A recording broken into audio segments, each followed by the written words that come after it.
When we talk about what Canada can do to stand up to Saudi Arabia, I believe the most effective way of doing that is to get Canada off of foreign oil, specifically oil from Saudi Arabia, make Canada self-sufficient. That is a very effective way at standing up to a country with a terrible human rights abuse. Real simple question. Yeah, and you know, this is the time where we do analyze these types of decisions. But I also contend that when you have a situation where the Canadian economy, the Canadian, as a country, we are pumping billions of dollars into that makes Saudi Arabia have more resources to purchase these types of things.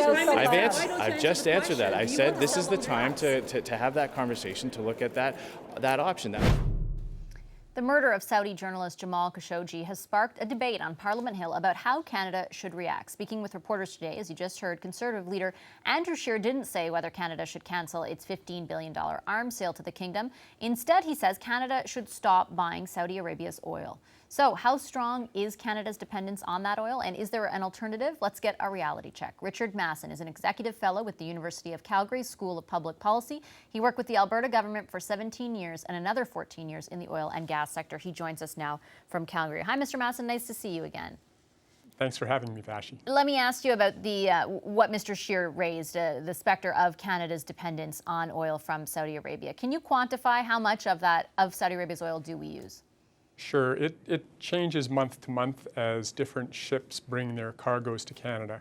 But in essence, one refinery, the Irving refinery in New Brunswick, is the main customer for Saudi oil in Canada. They import about 120,000 barrels a month. So to put that in perspective, that's about one super tanker every 2 weeks. It amounts to about $3 billion a year of purchases of Saudi crude. And it represents about 18% of the total crude imports that Canada has. The U.S. is our biggest supplier at 50% of our imports. And has that fluctuated over the years? Is this more or less than it's been in the past? Yeah, it does fluctuate year to year, just depending on crude qualities, because the refineries are designed to process certain qualities of crude, and they'll try to find the best price for the crudes that they want. So 2017 saw a little bit of an uptick in Saudi crude from what it had been in previous years. But the Irving refinery has been importing Saudi crude pretty consistently since it was started up in the 1960s. And is the decision to do so just based on price? It is primarily based on price, but it's also, refineries are designed to process crudes that they have ready access to. And since Saudi produces, 11 million barrels a day, is the largest supplier in the world, you can get hold of that crude and on a regular basis. And so refineries are, many coastal refineries are designed to process that type of crude. So if it would have to be, I imagine, the Irving refinery that decided, okay, we're not going to buy Saudi oil. Do they have alternatives? Well, they do. They could buy from other suppliers, so U.S., North Sea, Azerbaijan, Nigeria, Central American countries. So they would blend a different mix of crudes to meet their needs. It probably wouldn't be quite as profitable for them to do that, but it is pretty easy for refineries to switch crudes as they need to. But on that question of profitability, is there something available to them that compares in price?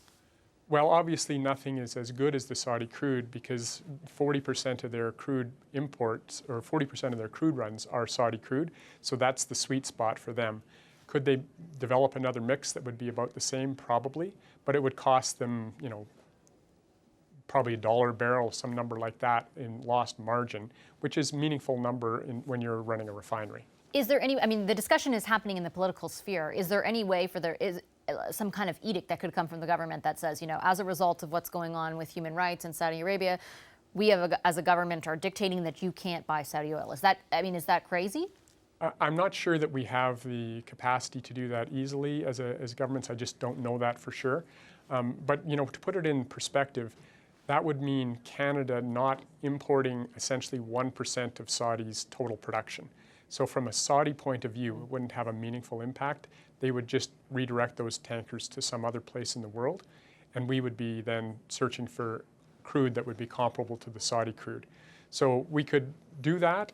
It's something to consider, but it's not going to have a meaningful impact on Saudi production or Saudi sales. I know we're talking about two different kinds of oil, but there have been a lot of politicians over the past 2 days who are bringing up the prospect of Energy East again and saying, you know, in light of us not wanting to be relying on Saudi oil, this helps make the case for a pipeline that would have brought Alberta oil out east. Is that a cogent argument to make? Well, I think, you know, there's two parts to that I think are very important. So right now we have a lot of oil in Western Canada that's constrained. We don't have access to the refineries on the coasts, and we're selling our oil at a massive discount of about $45 to $50 US a barrel below West Texas Intermediate. And so Irving, the refinery they have, has the ability to import 140,000 barrels a day of crude by rail. They are importing some oil from Western Canada, some diluted bitumen, to try and meet their needs. But if those refineries had a pipeline, they could have access to our very cheap crude. It would make those refineries more profitable in Eastern Canada. It would help them with, you know, when they're more profitable, they're going to pay more taxes in the provinces, and they're going to be able to be more competitive with other refineries in the world.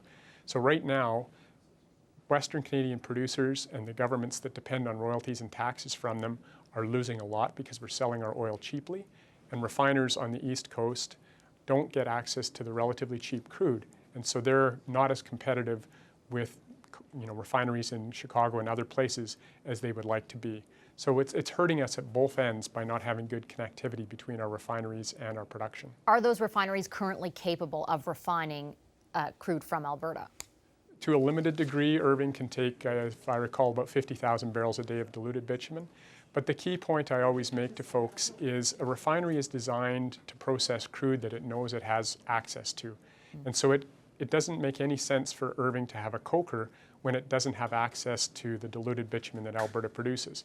But if there was a pipeline running past it as Energy East was intended, it would make a lot of sense for Irving to spend a couple $2 billion, put in a coker, and be able to access that cheap crude on a long go-forward basis. And that's what happened in Chicago. There wasn't a lot of refineries who had the capacity to process heavy oil until Alberta started to produce a lot of this diluted bitumen. And then many refineries put in the capacity, the conversion capacity we call it, to allow them to process our crude. And now that market is primarily served by Alberta's diluted bitumen. I just have a few seconds left, but in the meantime, we've heard, for example, this week, Premier Notley ask Ottawa to buy more rail cars to get her province's oil to market. What do you make of that demand, and how viable is it? Well, Alberta's in pretty dire straits given the further delay on Trans Mountain, so it's going to be a long time, 2 or 3 years at least, until we have enough pipeline capacity. Rail is the only thing that can fill a gap. We are exporting about 200,000 barrels a day now. I expect that'll be 400,000 barrels a day by next year. There are expansions happening at terminals. Railways are trying to get more engines. If Ottawa can help, I think that'll be great. I'm not sure exactly how that could be, but we certainly need to move more crude by rail to clear the backlog and reduce the discounts that are hurting us as Canadians so badly. Okay, I'll leave it there. Thank you so much for your time, Mr. Masson. Great to see you. Really good to talk to you, Vashi. Thanks.